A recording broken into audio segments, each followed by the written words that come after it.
An announcement I never thought I would make here at the Voice of College Football. I'm identifying as a woman tonight.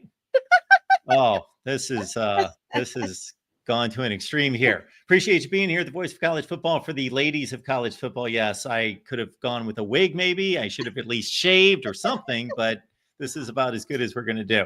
I'm Mark, of course. We got Doreen right next to me, filling in for Minnie Hunt tonight. Everybody, just want to let you know, Minnie is fine. She just couldn't make it tonight. So everything's fine in regards to for Minnie personally. So everything's fine with her. So we don't want anyone to be alarmed in any way. And Minnie hopefully will be back next week because she and Doreen, you two are off to a great start, Doreen. Thank you. I love her. She's awesome. She really is.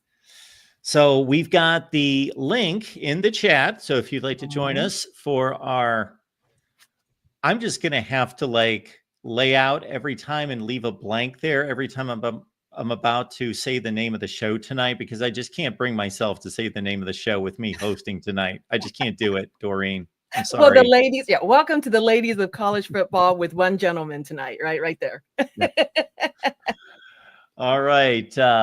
We've got, Doreen's in the chat. There you go. Yes, right out of the gate. Yeah. And we see Edward here. We appreciate you being here. And all sorts of good people that checked in before the show started. Don B. And we will get to your comments and questions. So leave those in the chat. We appreciate your contribution. So if you're able to, if you're not, we totally understand. We don't want you to endure any kind of hardship at all. But if you want to give and can give, we do appreciate that as well.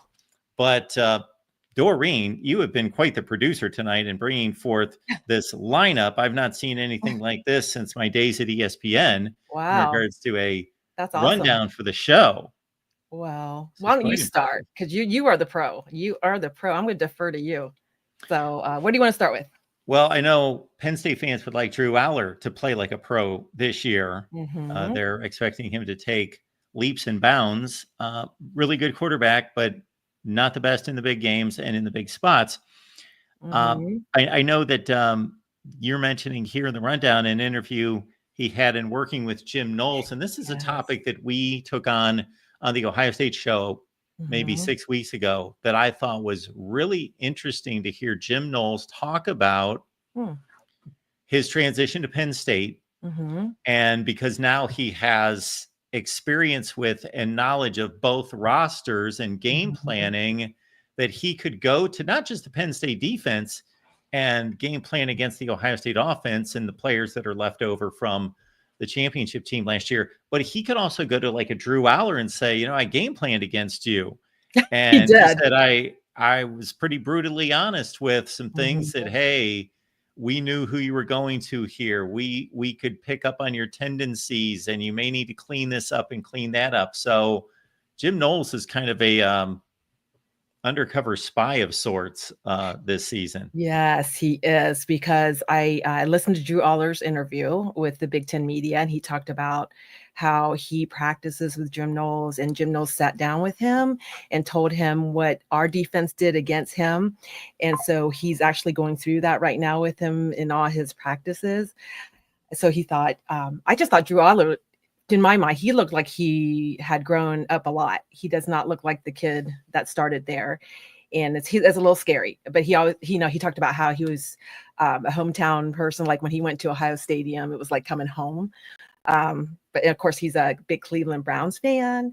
And, he just talked about how practicing with Knowles is going to be all the difference in the big game, November 1st. So I'm really excited about that. I think it's going to be really good. Did you hear anything out of Ryan Day or players this last week that you thought was meaningful?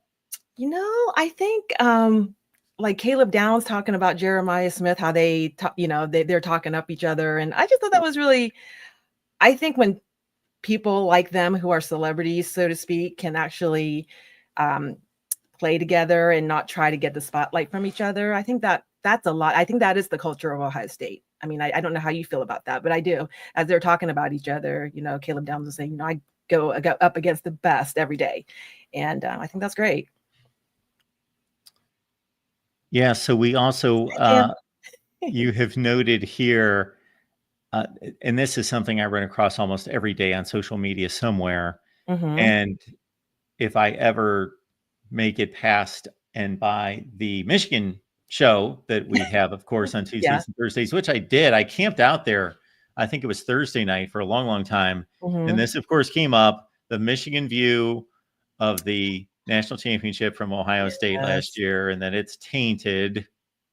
The guy, their player, I don't know why he said that. I mean, I know why he said that, but at the same time, I thought, come on, Ohio State was able to keep Michigan out of their mouths. I don't know why they couldn't do that.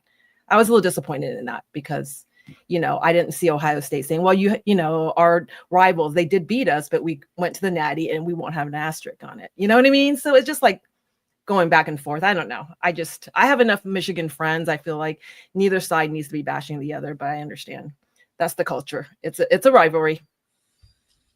Yeah, I know that the Michigan fans like to play with this one, and maybe some of them just like to play so they can just play and have fun. And I get that. The ones that may be serious about it, I question their maybe intelligence. Because there's nothing compromised about winning a national championship, especially when you took on the toughest stretch in the history of college football, and ended up beating number 2, number 3, number 4, number 5, and number 8 and 10 in the country. Isn't that crazy? Yes, it's crazy.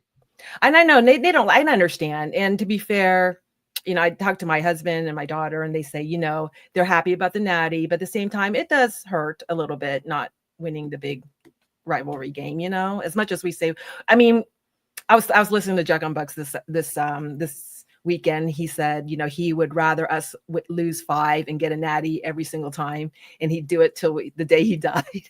And I kind of feel the same way. I love Ohio State.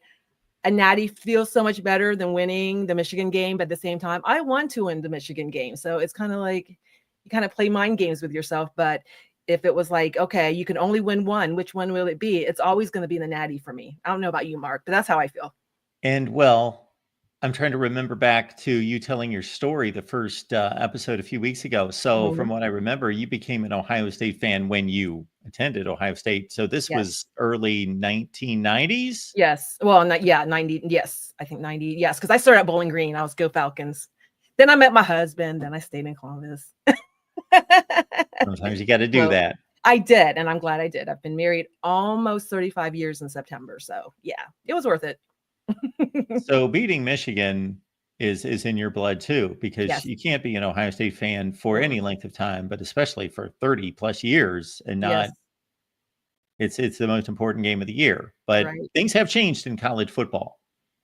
Absolutely. Absolutely. And, I'm just not one of those that take it personally. I love my team but I don't take it personally. I guess that's the difference between some and a lot of other fans that take it really personally. So comments there in the chat. Is Ohio State's national championship tainted? And I guess to be fair to Ohio State fans, we could ask if Michigan's national championship is tainted. We'll find out a little bit more from the NCAA in maybe about a month or two about that. I know, but what do you think about that, though? In my mind, yes, they cheated, but the time that they got caught and then them going through and being undefeated the whole season. Sure. You think cheating, even with the cheating, that's hard to do. Would you not agree with that? Well, I've got so many hundreds of hours on here breaking all that business down that I won't be too long-winded on this one. But from one perspective, I'm going to start anti-Michigan. There's only one reason you cheat. Nobody cheats at anything unless they don't fully believe that they're going to win. Right. There's only one reason to cheat. Why would anybody risk breaking the rules and risk being caught breaking the rules for cheating if you didn't fear losing? I can't get past that. I can't get past Connor Stalions started this at the beginning of 2021. He did it all of 21, all of 22, half of 23 before he got caught, and they took him out. If this was ineffective, so a lot of people say, it doesn't matter. It didn't affect anything. It didn't help them. College football coaches are paranoid. They want to allocate every little resource to anything that is productive and take away resources and don't want to waste any time on anything that's not effective. So if Connor Stallions is bringing back all this information for 2.5 seasons and it's not effective, it's not helping them, then they would have shut it down a long time before that. It's true. I agree. And then my other thought on the anti-Michigan side would just simply be, I'm kind of losing my talking points, I guess. So I'll go to the flip side. Do I believe that Michigan won a national championship because they cheated? No, I don't. I believe that they would have won it anyway, but I don't think it should matter what I think. I think it should matter what actually happened, that they did break the rules. See, that is a normal reaction, and that's why I think Mark Rogers, voice of college football, Mark Rogers with Ohio State is the way to go, because it's true, because you're obviously a Buckeye, but you're not going to constantly want them to get punished, and you really tell it like it is. So I think a lot of fans appreciate that.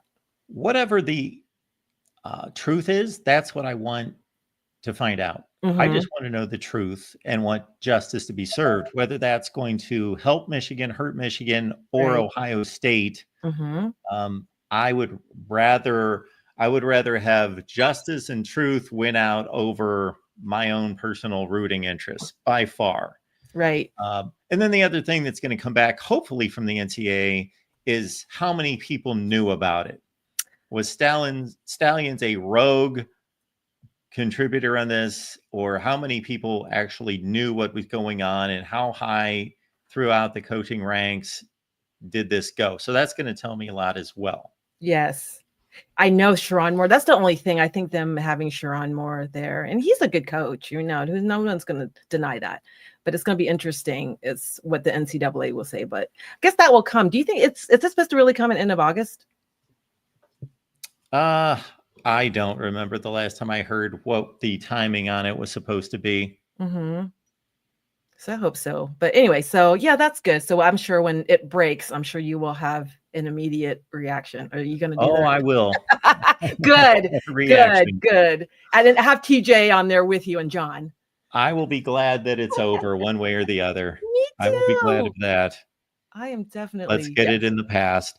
The thing that I hate about these situations, regardless of the school involved, is that there are always people that were in the wrong that kind of get off a little too easy. Yes. Whether that's maybe, I'm not saying that this is the case, but if it is, Jim Harbaugh knew and was also involved in it, well, he's off to the NFL making millions and he's fine and all of that. I'm not saying that he is guilty. I'm just saying if he is. And then there are always people that are periphery people that weren't involved, players that then have to pay the price of other people's discretions, other transgressions. Yep. So, we can name all sorts of college football scandals throughout history, and that wins and championships are vacated, and there's players that worked hard and won the games and they have championships and wins taken away, and they had nothing to do with any of it. So unfortunately, it's an impossibility to wield justice perfectly. Right. Is the problem. I know. And no one can erase that, right? Everyone, it would be like if something happened to Ohio State with our Natty this year. No one's ever going to take those memories from me and the excitement of being in Atlanta and watching, that's just the whole thing. That's one of the, my husband was saying, next to having the kids and our wedding, that was probably the best day of his life. And I truly believe that too. It was. Were you there, Mark? Did you go? No, I did not. Okay. No, okay. I did not. Oh, the only reason I did was because my daughter's last show as the marching band was that day. Well. So that was worth it. We didn't care. We're like, we'll go. So we did. And I'm glad we did, because that was, and ultimately that's the best experience. And I would highly recommend anyone go. It's pricey, I know, but I think the last tickets in the stadium, I think in Mercedes Stadium, was like way up, and it was going for like 8,000. And when we checked at Ticketmaster, it was gone by kickoff. So someone bought it. It's pretty crazy. That was definitely call in line. Yeah. Folks, we got the call in line in the chat. If you'd like to jump on and ask Doreen and myself a question, comment about anything, talk about anything, bring whatever up that's on Yes. your mind. Yes. And all my friends that have shown up today, I did see Mark bring you up. Thank you so much. You guys do mean the world to me. And I do appreciate your support. I'm just, like I said, I'm just some housewife. And then Minnie's like, hey, do a show with me. And I'm like, "Ah, of course." And Mark, thank you too. I still can't believe I'm actually on here. And there's Richie. Hey, Richie. Someone call in, have something to say. You know you do. I would like to say that I came up with that idea to bring you on, but Oh. I did not. I just told we were in a situation where we were in a transition, and I thought of Minnie, brought Minnie on board, and it was funny because Minnie was going to host the show by herself, and then I did it with her the first week, and then she was pretty certain she didn't want to do it by herself, and I'm like, well, I'm not going to stay on here every week. You need to go get a good co-host. Yeah. And then she turned around pretty quickly with you, and I went, wow, that is a great find. Absolutely. Oh, I appreciate it because she did. She sent me a message and I was like, had to really think about it. And my husband's like, do it. Doreen, you listen to podcasts 24/7. Just do it. So yeah, For I'm glad I sure. did.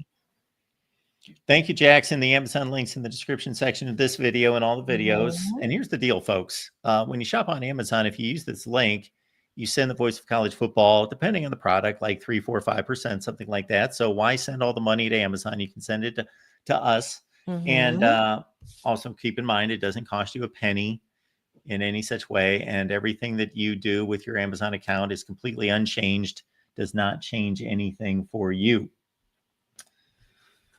That's right. And can we, when we start talking about, since you're talking about Amazon links, look at this, everyone. Go on Amazon and buy Mark's book. I just started it. I did not know, Mark, you were a Kent State grad and that you were it was your what were you doing? You were doing journalism and they didn't have a sports concentration and they made one for you. I thought that was really cool. Anyway, go there, go to Amazon, buy this book. You won't regret it. Plus, you learn a lot about him too. Thank you. Thank you. You're very welcome. So you can do that one of two ways, everyone. Just go on Amazon and look up Disputed National Champions, or you can grab the link. It's down in the description section where it says Disputed National Champions, and it's about the 1990s, but it's just not a history book. We put all the seasons into the future playoff formats and show you what each season in the 1990s would have looked like today and in the 14 playoff and the BCS era. So it's a fun book. It was fun to write, and we've gotten a lot of great feedback on it. So yes, thanks for bringing that up. You're very welcome. Let's see, anybody going to call? Do we want to just keep on going and keep on? Oh, let's keep on going down your list here. We got UCLA's quarterback Nico Imalieva. And his experience with the Tennessee, his 2 cracked helmets. I didn't know anything about his 2 cracked helmets. I did not know there were 2. I know that there was one, and I do remember when it happened. I was at that game, and the Tennessee, yes, it was Neyland North, did not go well with them. So it was a great game. Now, Mark, have you gone to any of the football games at Ohio Stadium as of late? As of late, the last time I was at Ohio Stadium was, I know I was there in it's been like 2015. Okay. Wow, it's been that long. You got to where do you live? Or you don't want to live in Florida. People? Oh, well, lucky duck. I'd stay there too. Yeah, well, I've only been down here about a year and a half. So, well, good for you. And at ESPN, I was in Connecticut for all those years. Yes. Oh my gosh. Did you know Colin Cowherd? Did I know him? Yeah. I don't know that he knew my name. He knew my face. He said hi to me a lot. I took a lot of tours through his studio. So I would give tours at ESPN for like corporate people, do corporate tours. And so I would take a lot of people through Colin Cowherd's studio, introduce them and that sort of thing. So like he saw me a lot. Okay. We'll put it that way. Wow. Those were the days. I was like, he's not there anymore. No, that's been a while. That has been a while. Good to see you as well, Todd. Yes. And yes, we will have plenty of time to, of course, talk Texas and Ohio State in the coming weeks. Yes. Absolutely.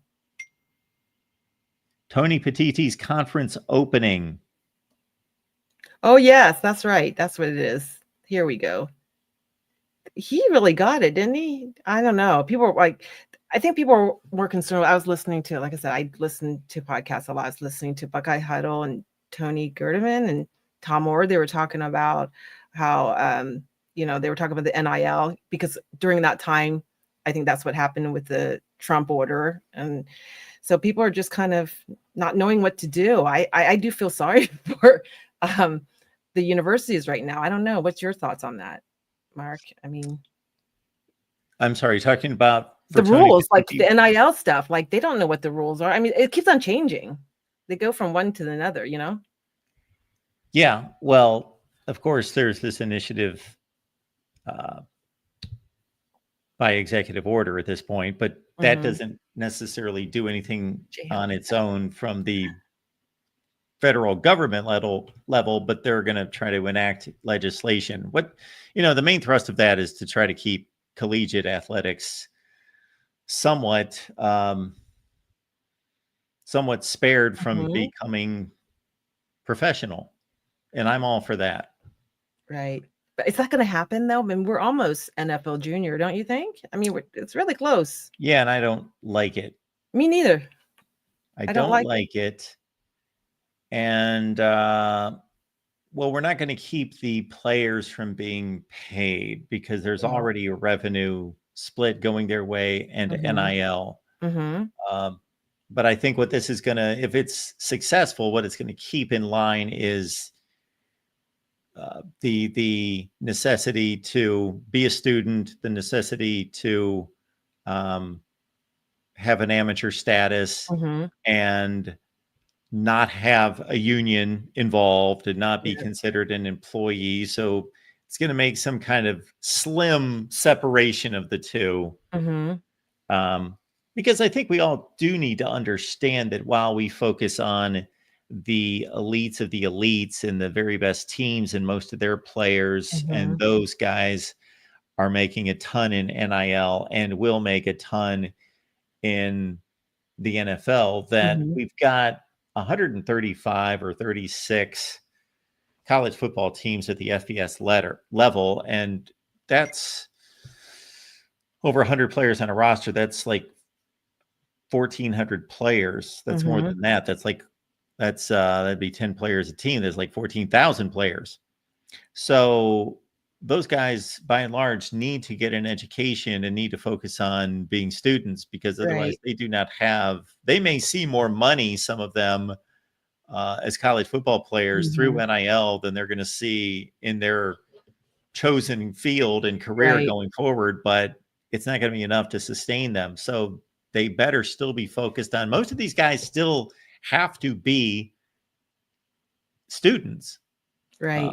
If they're looking out for their long-term future. So there's still, I think we tend to focus, because again, we're focusing on the very best of the best and the cream of the crop.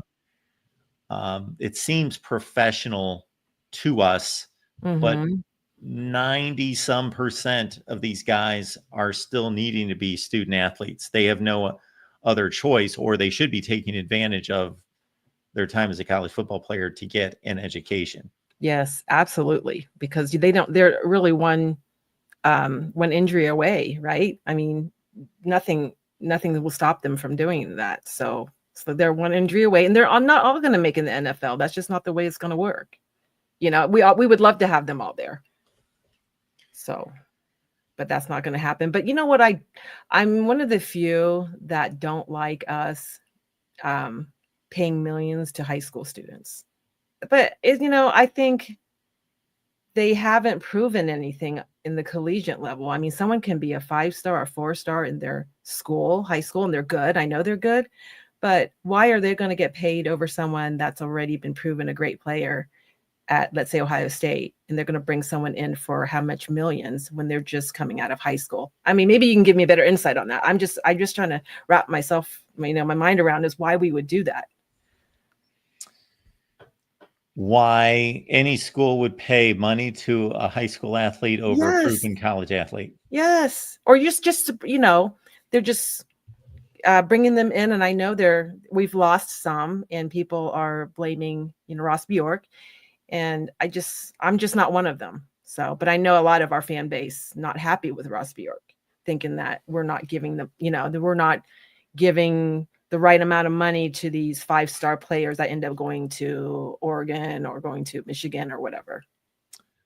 Well, you have to recruit and sign high school players. Obviously, yes, you have to have some level, and that still has to be, even for the schools that are bringing in just dozens of transfer portal players, the major influx into their program is still high school football players. So it still has to be that. And if you're competing for those players, then you're going to have to invest in them, or you're going to lose all of them. Right. But you do make a great point that's been out there for a long time, that with the transfer portal players, they are proven commodities. If a guy's coming in from wherever, Caleb Downs would be a significant example. Most don't have his type of talent or don't come from Alabama, but still, there's an example right there. You're getting an Alabama safety who was a freshman All-American. What he can do at this level. He's proven.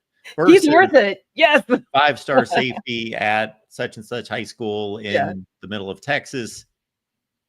We don't know. He could be a boom or a bust. But if you don't invest money into those high school players to a certain extent, then you are going to lose them. Yes. And what I've heard is that you let other schools pay them, and then when they go into the portal, then you can get them when they're already developed a little bit. And, kind of like what we got with Will Howard or, Judkins, which they already had played and we know their worth. So they're talking about, well, let other people pay them. And then when they go in the portal, then, then we'll get the deal then, I guess. Yeah. So I don't know. That's the way it goes these days. The other thing I would have to see in all that is somebody would have to run the numbers on how many of these players are actually transferring. I don't know. That will be a really good statistic. But I'm really glad Ohio State has people like Devin Sanchez and Riley Pettijohn and Bo Jackson. It's just a bunch of these 25 that they probably could have got more money somewhere else and decided to stick with Ohio State. And I'm hoping that that's going to pay off. And then they're going to show that, they're going to be making millions before they leave Ohio State anyways. If they don't already now, I don't know. So Tony Petitti also addressed the college football playoff format. And there's a war being waged between the SEC and Greg Sankey on one side, Tony Petitti and the Big Ten on the other side. And do you care what this format looks like? Do you have a preference? Do you? I like the big preference is 4-4-3-3-1-1, right? 4-4-2-2-1-3. It's 4-4. I thought it was big preference is 4-4-3-3-1-1. Is not? Then I wrote it down wrong. Well, there are some other ones out there. Okay, because I think I was listening to Buckeye Scoop. I mean, not Buckeye Scoop. Oh, sorry, Buckeye Huddle. Yeah. But the one that's most talked about is 4-4-2-2. Oh. 1 and 3. Well, you would know. So, what is that? So that's 4 for the Big Ten, 4 for the SEC, 2 for the Big 12, 2 for the ACC, 1 group of 5, and 3 at large. Oh, okay. So is that what we want? Or is that what you want? I don't know. Is not what I believe is best for the sport, nor fair. No, I do not. But that's what Tony Petitti wants, because that's going to lock in 4 spots for the Big Ten, and that's going to allow the Big Ten to play more difficult in-conference games. So he wants to match up the biggest brands in the conference more often. That brings in better revenue. Okay. But not get penalized for it by knocking down their records and then missing the playoffs. So he's wants the best of both worlds. And I don't agree with assuming that a conference should get 4 playoff spots or 2 before the season even starts, before anybody's played a game or anyone stepped on the field and proven anything, that we're evaluating the leagues already. Right. I don't know. This is getting really dicey. I like the way it is right now, 12 team. I think this year was awesome. Of course, because we won the Natty, but I like the way it went. I don't know what did you think? I mean, I really liked the way it went. Well, yeah, and this was just simply the format that Greg Sankey is promoting from the SEC, that the top 5 conference champions make the field, and then the other 11 are selected by the playoff committee. Right. Which I'm not a playoff committee fan, but they have been doing it for 11 years, and they've not made any egregious, horrific errors in selecting these teams for the most part. Nope. So while I'm not a committee guy, and I would like to see a completely different setup. Well, you should apply. Maybe you should be a committee guy. You definitely have the knowledge.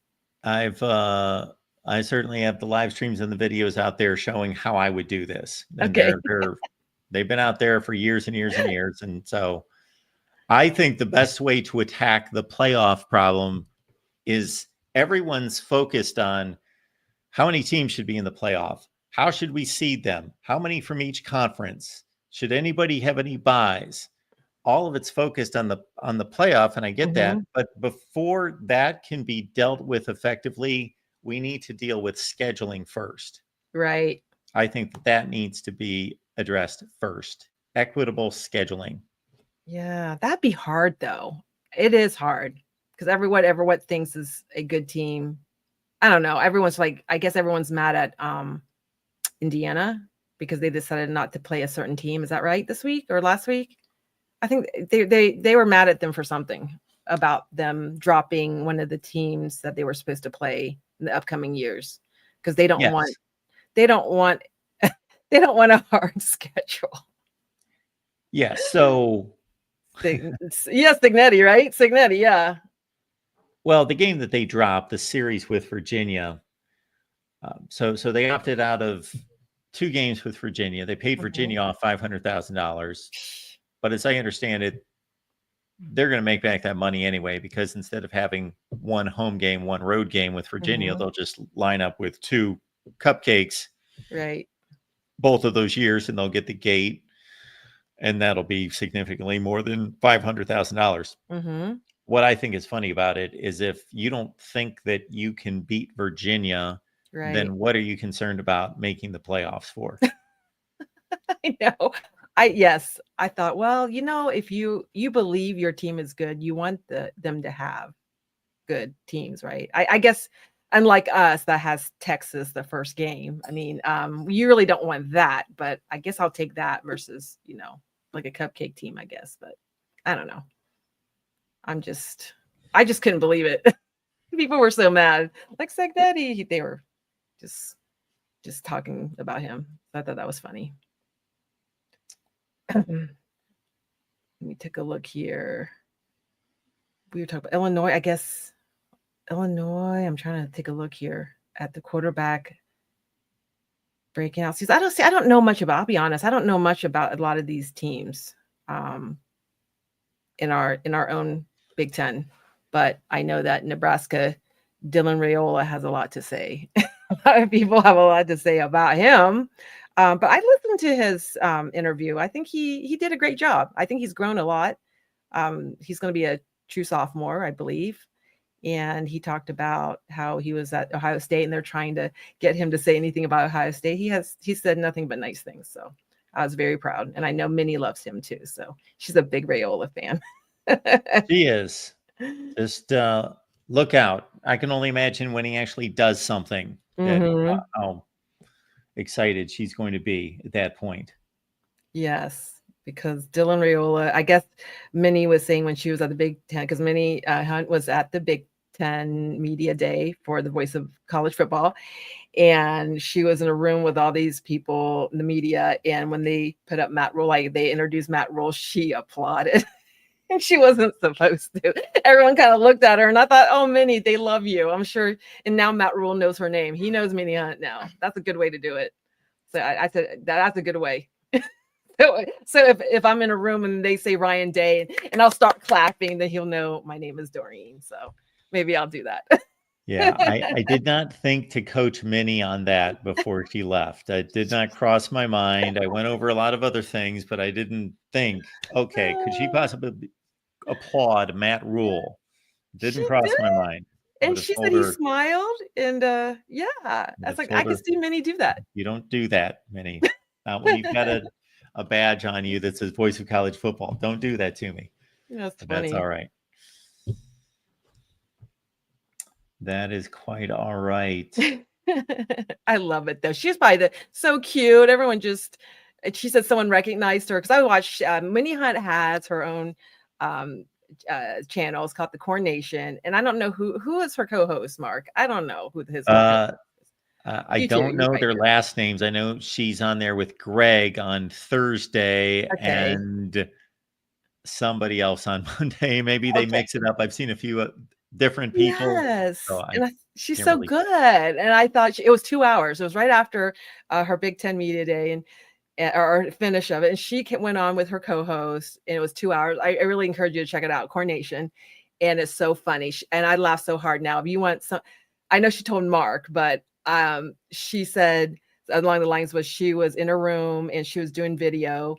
And one of the Ohio State beat writers, I'm not going to say who, because I don't know who, asked her for a video of him, asking his question.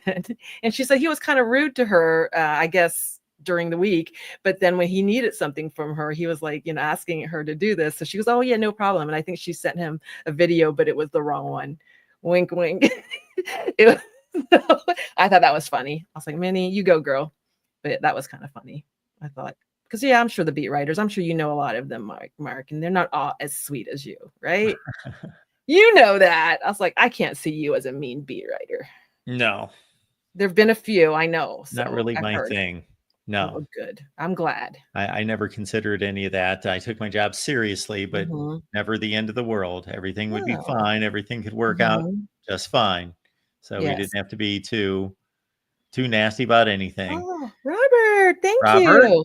thank you for the contribution. We do appreciate you, Robert. Thanks for hanging out. We have to blow Yes. up the entire CFP system because Christopher Foote thought it sucked. Apparently, last year does not count. What? What's going on in the chat? Christopher Foote. I know he's a regular on Voice of College Football. He I see sure that. is. Yes. What is that all about? Do you know, Mark? I just know that Christopher is well invested in rating and ranking teams every year. Okay. And he certainly believes that, and I don't want to misrepresent Chris. Chris, you can jump on the line if you'd like. We've Yes, left it there in do. the chat a few times because I do believe that, Christopher has his own ranking system. Mm-hmm. And I know that Oregon, of course, only lost one game last year, but they lost at the wrong time. So Christopher does not see the playoff system the same way as everyone else does. So Got it. I might be wrong, but I believe Christopher believes that Oregon was the national champion last year. Oh, I see. Well, not according to the Rose Bowl, but okay. Because they had the best record. Yes. Well, they're a good team, no lie. They're definitely a good team. But I don't know. I think they underestimated us, and I think we were so fueled after the loss to Michigan that we thought we were not going to lose again. And they said, well, we don't have the Big Ten. We don't have the gold pants. We won a natty ring. And that's probably what happened. So sorry, Oregon. But they won the Big Ten. Good for, congratulations. I think the Ducks did a great job. Yeah. For their first time in the big. I think that's great.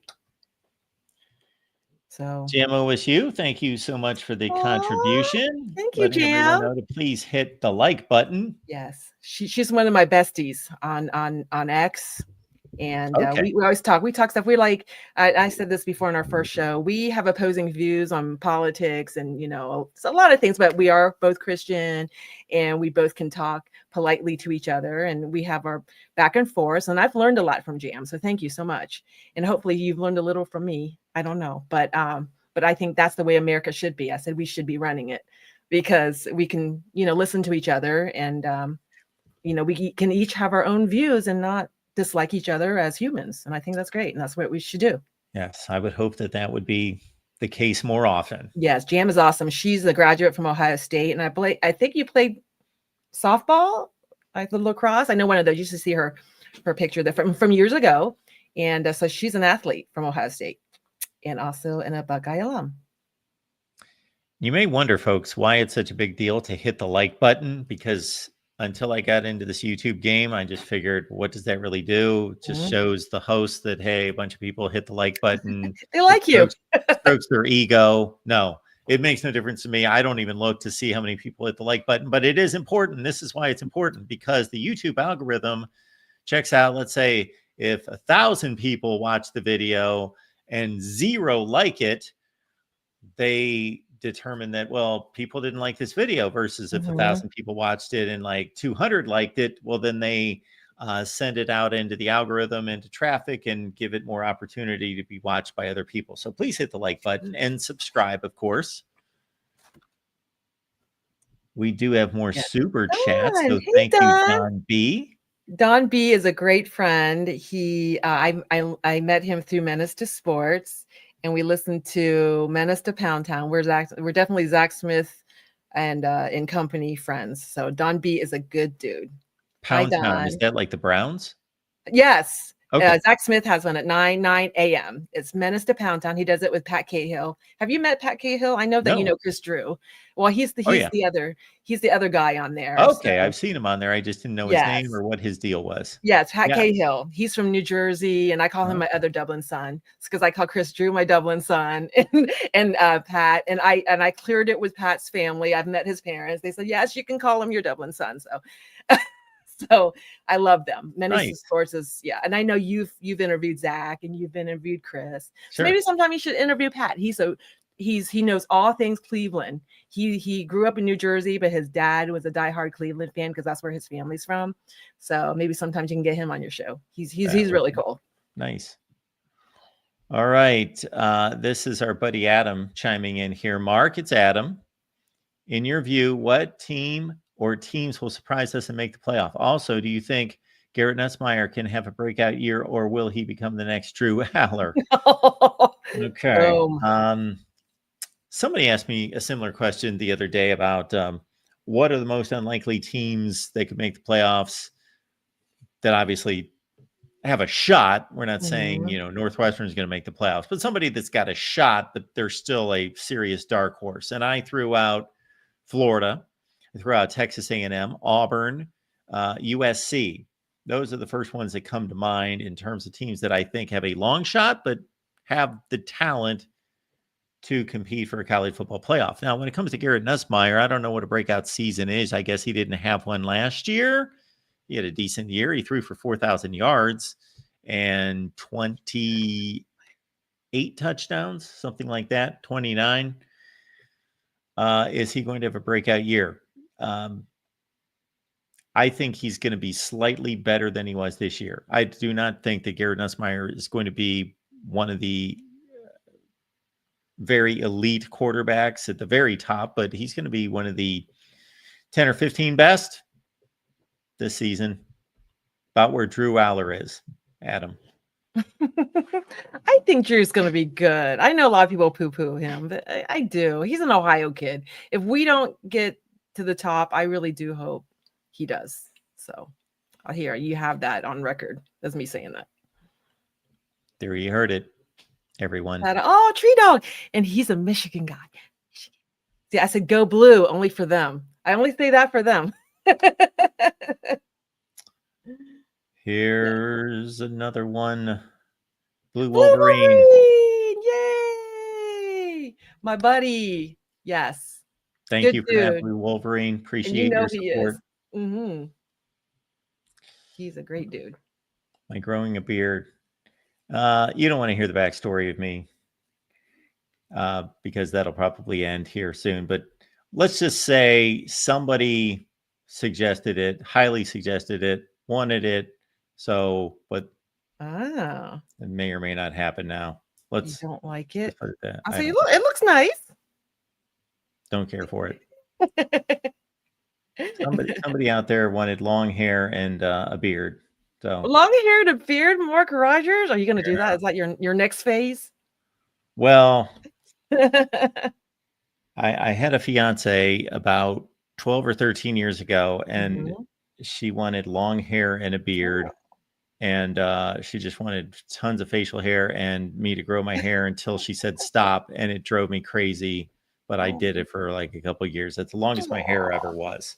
Way longer than this. Well, that's cool that you do have nice. And I remember someone saying once you on Twitter on X when you showed your way back when, they're like, "Hey, you still have your hair." I forget who said that to you. It's still there. I know. Oh, Mike.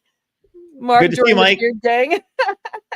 And contrary, I don't know how to prove this, but maybe I will have to, because every so often I get some kind of comment out there about being like another Ryan Day, like what's the name of the Just for Men? Like people accusing me of that. And I'm like, okay, what do I need to prove? That no product. Obviously, there's product in here, but no darkening product has ever touched this hair. That's just what it is. Well, good for you. Pixar didn't have Mark. Yeah, you have long hair and long beard for your ex-fiance. Yeah.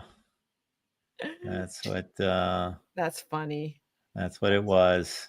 Oh my gosh. It was I'm looking down my list here. I'm looking at the time. I was like, you know what? What do you think about the preseason polls? They're talking about the preseason player of the year.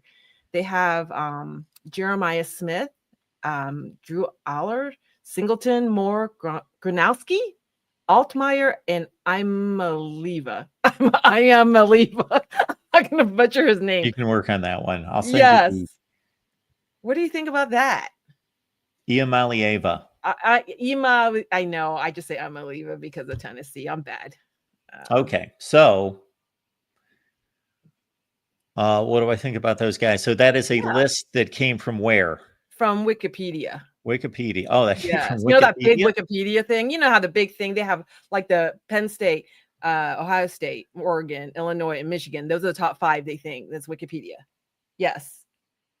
They have all these things. I looked it up and I was like, they think Penn State's going to be number 1, Ohio State number 2. Oh, that's a media poll.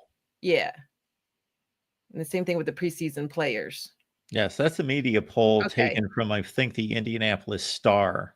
Okay. That the Big Ten no longer has an official media poll, and so somebody picked it up. I think it was the Indianapolis Star like 15 years ago, and so that's the media poll. And Penn State barely eked out Ohio State in votes. Well, I don't put a whole lot of stock in preseason media polls, but I do think Penn State should be the favorite. They have the most experienced, talented roster. I think Ohio State still has the most talented roster, but it's inexperienced in key spots, and Penn State's is not. Right. Like the quarterback. That's a big deal, right? It's going to be, who do you think it's going to be? Justin Sayan? In your thought, and you really think, or do you think Kienholz has any chance? Well, I would have not thought about Lincoln Kienholz having a chance before Ryan Day said anything about it. Yeah, he did. In the media day, yeah. And I don't know if that just means that he really wants to push Sayan and make him perform in August, which is a smart way to go about it. We'll see.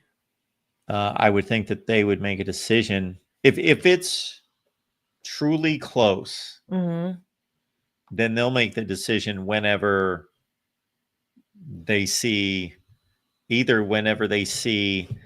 separation between the two, or I don't know if Ryan Day would be the type coach that would go into a season opener, especially against a Texas. So this is not like a situation where 3 years ago, Cade McNamara was the incumbent and JJ McCarthy was the hotshot 5-star.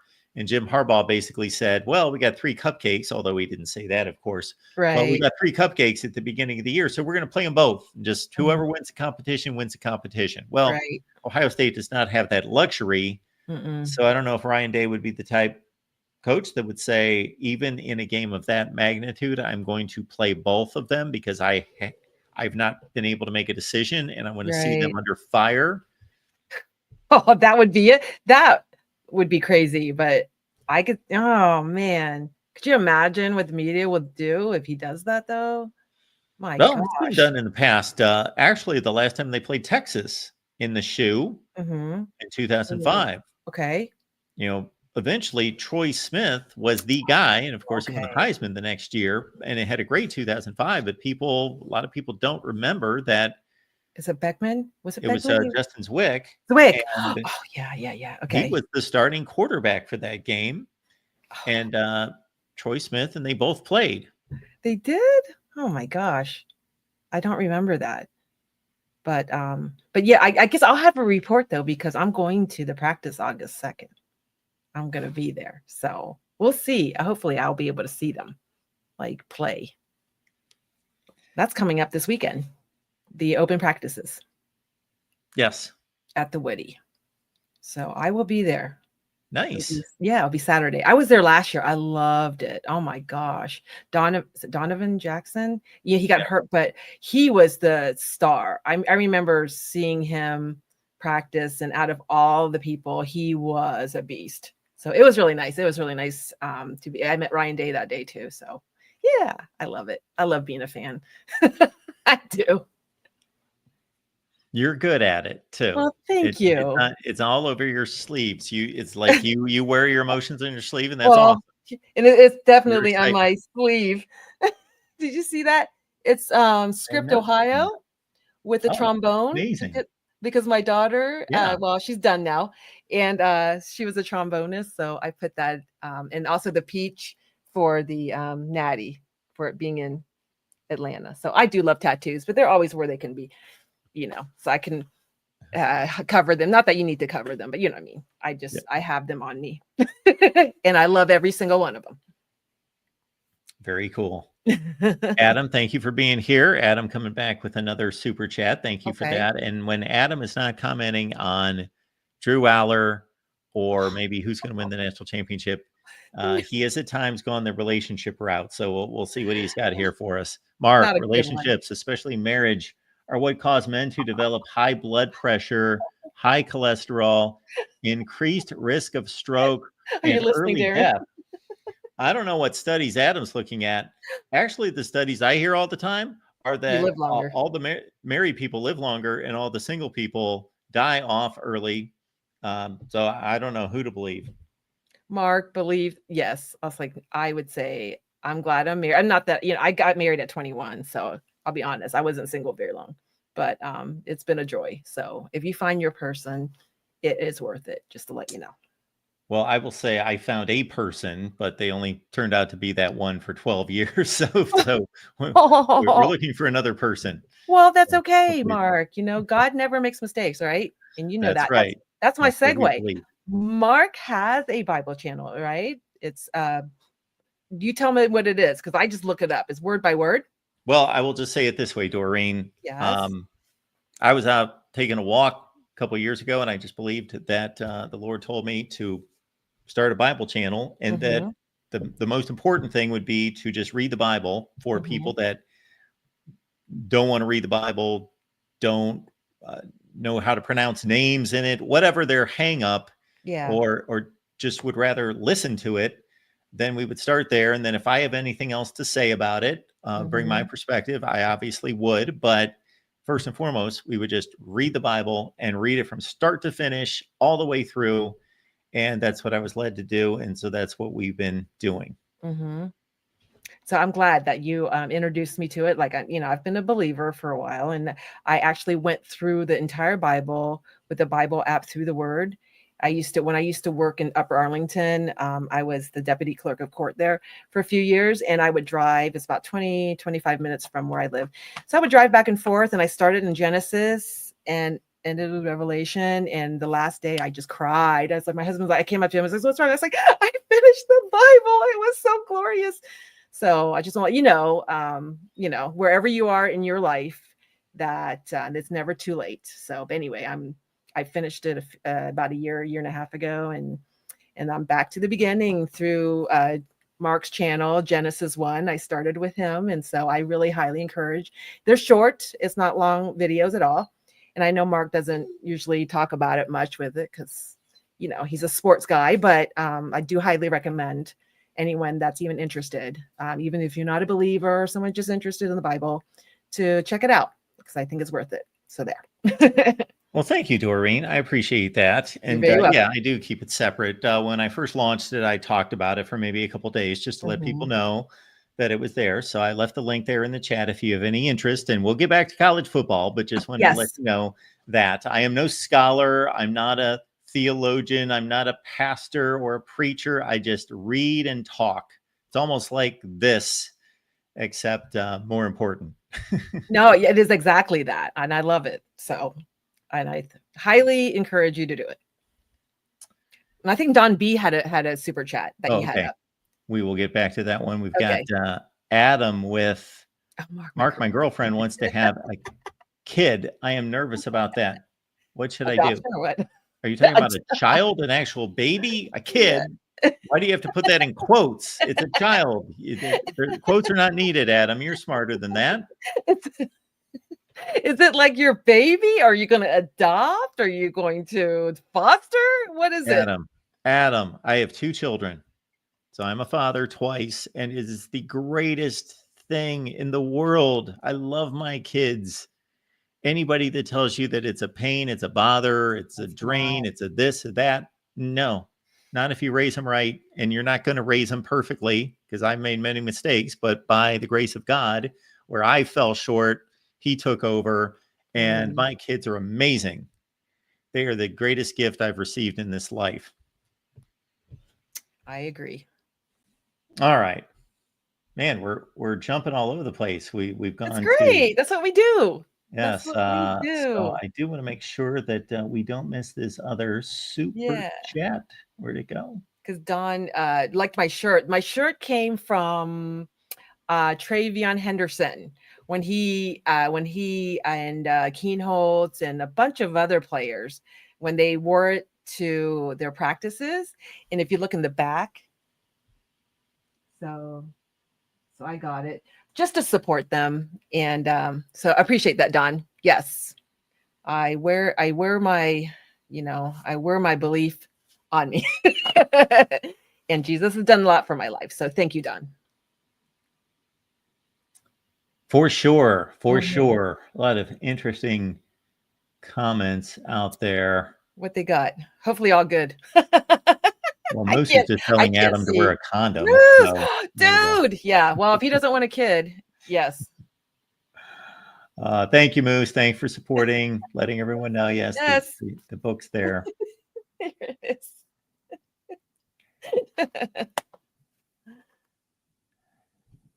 Christopher, I understand. I get it. We're not going to belabor the Aw. point, but just give it a shot. Just Yes, join our little channel, and we'll start with the beginning, and it may have a different and new perspective for you. correct. How about that? All right. Wow. We got off on this, and we've got all people jumping in. I never once created a baby that I intended to create. Oh my gosh. Oh my god. Well, I didn't necessarily intend on the 2 I had like in that moment, but Oh, we were intending at some point that they knew they were, see that? Oh, they were Jonathan coming. Beebe, he went to high school with my daughter, and he actually is an actor on in New York. Hi, Beebe. His name is Jonathan Beebe.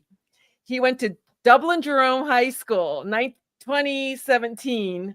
They graduated. So my daughter lives in Brooklyn, so they're still friends. Thank you. Thank you so much. I appreciate it. Thank you for watching. Yes. Thanks to Doreen, we actually have a crowd tonight. I don't know that we would have one otherwise. It's basically your fan club. That's what Minnie was saying. Look at all these people here for you, Doreen. I was like, well, you see, I'm a social butterfly on X. And then my Instagram's private. So, it's more like family stuff. So oh, that's so Okay. sweet. Thank you. Is there anything else we wanted to hit tonight? We got no calls from anyone. I know. None. That's so sad. Nobody wants to talk. Hey, Darren, call in. That's my husband. Call in. No. I was gonna say, well, we're almost at an hour. So what do you think about the preseason coaches of the year stuff? Are you like not really into those things either? Like they're having like Brett Bielema's number 2, or actually coaches to watch. It says preseason coach of the year watch, Franklin, Oh, Bielema, Ryan Day, yeah. I Sharon don't Moore. care who wins the coach of the year. Like, Okay. I could not tell you who's won coach of the year in the past. I Mhm. pay no attention to it. When other people's opinions are involved, I kind of back off. I Yeah. do my own coaches' rankings. Those Mhm. are out there. I rank the coaches based on Oh, how I okay. believe. So Well, if I would have known you were going on there. the show, we would have had you do it. I'll send you my coaches' rankings. And Yes, you you can do that. see Do what you that. think of them. Yes, please do. All right, everyone. We Yes, do yeah. hope that it's, for as much as I enjoyed being here and talking to Mhm. Doreen and all of you, but Yes. mostly, of course, Doreen, since nobody Aw. called, Aw. uh, we do want it to be Doreen and Minnie next week. So Mhm. hopefully we will get that and we'll get back to the ladies of college football. Yeah, we will see. Yes. But thank you, Mark, for Thank you, having Doreen. me on your channel, because it really is. Voice of College Football is owned by Mark, and I appreciate that. Appreciate you giving us a shot. Hire Doreen, fire Pat. Oh, wow. You going to tell Zach Smith that? He's like, what? Fire Pat Cahill. No, Okay. we love Pat. No. Although I'm like 10 minutes from their studio. I do go visit them, so. Because they're Thank in you the. for all the greetings, everyone. We do Aw. appreciate it. And Yes, John. again, Thank you. I do this on Monday through Friday at 4 p.m. Mhm. Eastern time. So you can join me Yep. during the day every Monday through Friday, again, 4 p.m. Eastern. And then back here on Sunday night with Doreen and with Minnie. Yes. See you next week, everyone. Yes. Have a great week.